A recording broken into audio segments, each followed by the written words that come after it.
Si l'on vous amenait aux États-Unis il y a 100 000 ans, vous y découvririez un pays bien différent, beaucoup plus froid et sec, et avec nombre d'animaux aujourd'hui éteints. Cependant, vous pourriez tomber nez à nez avec une créature qui vous semblerait très familière, un loup. Enfin, c'est ce que vous penseriez. Mais le canidé que vous auriez sous les yeux était pourtant bien loin de notre loup actuel, étant plus massif, féroce et dangereux. Voici donc le loup sinistre, ou Canis dirus. L'existence de cette bête terrifiante est connue depuis longtemps, avec de très nombreux fossiles retrouvés à travers les États-Unis, et ce, même avant les années 1850. Mais à l'époque, la distinction entre loup gris et loup dirus n'était pas encore très claire. Après de nombreuses découvertes, les paléontologues établirent que cet animal, bien que différent du loup actuel, aurait appartenu au même genre Canis, incluant de nombreuses espèces encore présentes aujourd'hui, telles que les loups, les chiens, les coyotes et certains chacals.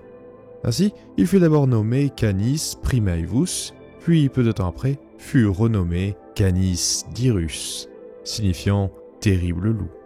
Ainsi, naturellement, il fut nommé loup terrible, loup sinistre ou loup dirus en français. Cependant, il s'avéra qu'au final, ce nom est assez trompeur, car ce n'était pas un loup. Cette découverte surprenante ne fut révélée qu'en 2021, quand les analyses ADN montrèrent que les loups actuels et ce loup préhistorique n'étaient pas proches cousins. Ils proviendraient en fait de deux groupes de canidés bien différents, partageant un ancêtre commun vieux de 5,7 millions d'années. Ainsi, Canis dirus fut de nouveau renommé en Enosion dirus.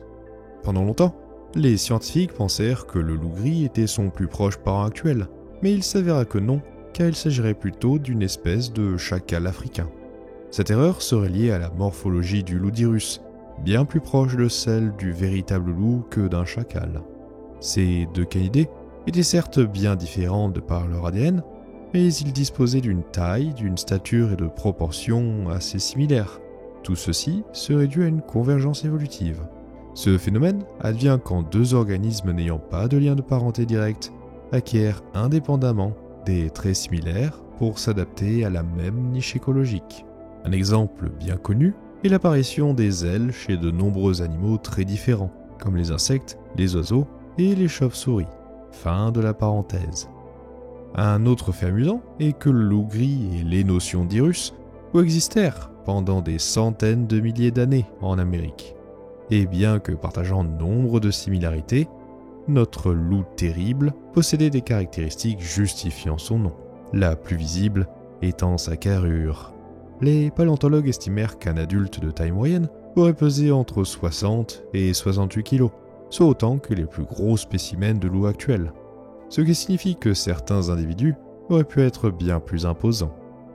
Et bien que le poids maximum reste à débat, les chercheurs proposèrent que les plus grands spécimens auraient pu atteindre les 110 kg, ceci grâce à un corps bien plus robuste que le loup gris. Même en excluant cette hypothèse, le dirus fut l'un des plus grands canidés ayant jamais vécu, et bien plus imposant que n'importe quel loup véritable du genre Canis. Cependant, tous les représentants de cette espèce n'étaient pas aussi impressionnants en termes de stature, car il existait deux sous-espèces, l'Enosion dirus gildai et l'Enosion dirus dirus, qui différaient surtout par leur taille. Elles occupaient des aires de répartition bien différentes, Gildai ayant vécu en Californie et au Mexique, tandis que Dirus dirus habitait les étendues à l'est des montagnes rocheuses. Dirus dirus fut de loin le plus imposant des deux, étant entre 10 et 15% plus grand. De plus, cette sous-espèce disposait aussi de membres proportionnellement plus longs, un trait suggérant une meilleure adaptation à la course. Les raisons de tels écarts restent assez obscures, mais cela pourrait résulter de milieux et de proies différents selon les aires de répartition. Il semblerait que ce soit lié au moment de leur apparition. Dirus dirus serait apparu après son cousin de l'Ouest, à une époque où la concurrence devait être encore plus intense. Gildai était certes plus petit, mais déjà une véritable machine à tuer, et son jeune cousin était encore plus terrible. En effet, les paléontologues découvrirent que le Dirus dirus possédait la morsure la plus puissante de tous les caninés, mais pas de tous les canidés. Car oui, cet animal avait des cousins encore plus terrifiants au Pliocène. Mais ceci est une autre histoire. Une telle puissance serait donc liée à son crâne plus large, permettant le support de muscles temporaux plus épais. Ceci lui permettait d'exercer une force colossale dans les mâchoires par rapport à sa taille. Pour tout vous dire, ce faux loup aurait eu à masse égale l'une des morsures les plus puissantes de tous les mammifères placentaires. Il aurait ainsi pu mordre avec 2 fois plus de force que le Smilodon, un prédateur contemporain pesant 4 fois plus que ce canidé. De pair avec ses mâchoires surpuissantes, les Nociondyrus disposaient d'une dentition assez étrange, avec des molaires particulièrement tranchantes et les canines les plus flexibles de tous les canidés connus. Une telle flexibilité nous en indique beaucoup sur sa méthode de chasse, se basant vraisemblablement sur de longs combats d'attrition contre des proies plus imposantes. Et malheureusement pour leurs victimes, celles-ci durent affronter nombre de ces monstres, car il est quasiment certain que ces animaux vivaient et chassaient en meute. Cette hypothèse fut étayée par de multiples sites à travers l'Amérique, où l'on retrouva plusieurs dirus ayant péri ensemble, au même endroit et au même moment.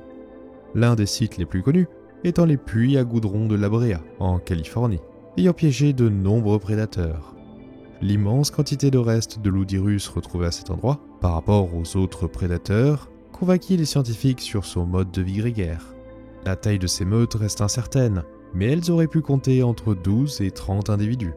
Ainsi, entre leur nombre, leur taille et leur arsenal, beaucoup pensent que le loup-dirus était maître dans l'art d'abattre de grandes proies.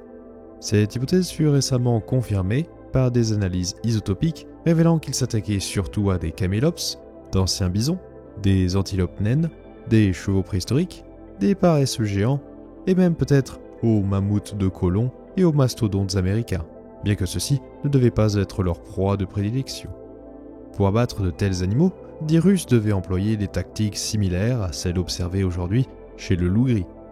Certains membres de la meute se dispersaient autour de leur proie pour les acculer avant de les harceler jusqu'à épuisement. Les taux de dents brisées chez ces animaux étaient exceptionnellement élevés par rapport aux autres canidés, indiquant que les loups-dirus étaient des animaux brutaux et violents, s'engageant dans de longs combats sanglants avec leur proie. Les scientifiques découvrirent qu'ils étaient des hypercarnivores, se nourrissant à plus de 70% de viande rouge, bien plus que les canidés modernes. Toutefois, comme observé chez les loups actuels, il est plausible qu'ils enrichissaient leur alimentation avec des baies et des fruits, apportant des nutriments manquants à ce régime très riche en protéines. La vie en meute permit à les Nociondyrus de prospérer dans un environnement rempli de prédateurs monstrueux, tel que le montre le site de La Brea. Ces puits auraient piégé des herbivores qui auraient attiré des prédateurs qui à leur tour furent piégés. Ainsi, le registre fossile montre que le loup-dirus était de loin le prédateur le plus représenté, suggérant qu'ils étaient très communs au sein de cet environnement. De plus, leur nombre aurait pu permettre de dérober et de défendre les carcasses face à leurs concurrents. La meute aurait été dirigée par un couple d'alphas, entouré d'une assemblée de leurs enfants de tous âges. Ils auraient même pu être monogames. Ces théories proviennent majoritairement de l'observation de canidés modernes, dont le loup. La vie en meute fut un tel atout qu'ils purent coloniser tout un tas de différents écosystèmes, incluant de vastes plaines herbeuses, sous-bois, savanes, régions montagneuses et steppes. Leur succès est ainsi représenté par l'aire qu'ils occupaient, avec la quasi-totalité de l'Amérique du Nord ainsi que l'Est de l'Asie, ceci pouvant indiquer qu'ils auraient traversé occasionnellement le détroit de Bering. Les restes en Chine seraient datés d'il y a 40 000 ans, mais le dirus aurait pu arriver bien plus tôt. Une telle répartition géographique est impressionnante, mais le manque de fossiles en dehors de l'Amérique du Nord indique qu'il n'était pas bien adapté aux habitats asiatiques. Ou peut-être ne faisait-il tout simplement pas le poids face à des créatures bien pires, comme la monstrueuse hyène des cavernes, un animal très répandu et représentant un défi de taille pour le loup-dirus. Pour autant, vivre en Amérique n'était pas non plus de tout repos, car ce canidé était en compétition avec nombre d'autres prédateurs, souvent plus imposants. tels que le smilodon, le lion d'Amérique, le loup gris préhistorique, l'ours à face courte, le coyote préhistorique et le cougar. La plupart de ces prédateurs devaient chasser les mêmes proies que d'Irus, créant ainsi une compétition intense.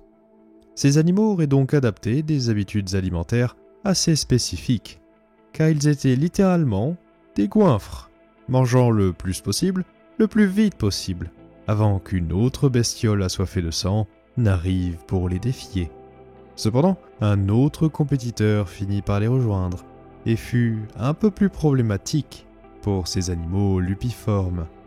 Homo sapiens se serait établi en Amérique il y a plus ou moins 20 000 ans, et était à sa manière bien plus mortel que n'importe quel autre prédateur. Nous n'avons pas encore de preuves d'interaction directe entre l'homme et le loup d'Irus.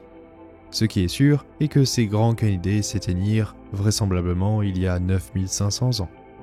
Son extinction souleva de nombreuses questions, car ce prédateur possédait des caractères le rendant extrêmement résilient. Il était capable de s'adapter à de nombreux types de climats et d'habitats, incluant les régions tropicales, écartant de fait l'influence directe du réchauffement climatique. Ainsi, ce serait plutôt la disparition de ses proies, la mégafaune nord-américaine, qui aurait causé leur déclin. Les hypothèses sur l'extinction de ces géants varient, certaines mettant la faute sur l'efficacité des humains, d'autres sur la hausse des températures. Peu importe la raison de cette extinction, cela signale la fin de ce terrible loup. Un autre fait notable est que l'un des seuls grands prédateurs ayant survécu fut le loup gris, et bien que moins massif, il tira son épingle du jeu grâce à une alimentation plus variée, moins dépendante de la viande. Cependant, peut-être que l'histoire du loup d'Irus n'est pas encore terminée. En 2025, un nouvel espoir revint grâce aux efforts de chercheurs en désextinction, et qui sait, peut-être que rencontrer ce terrible faux loup ne sera bientôt plus de la fiction. Merci de votre attention, et on se dit à la prochaine aux eaux perdues.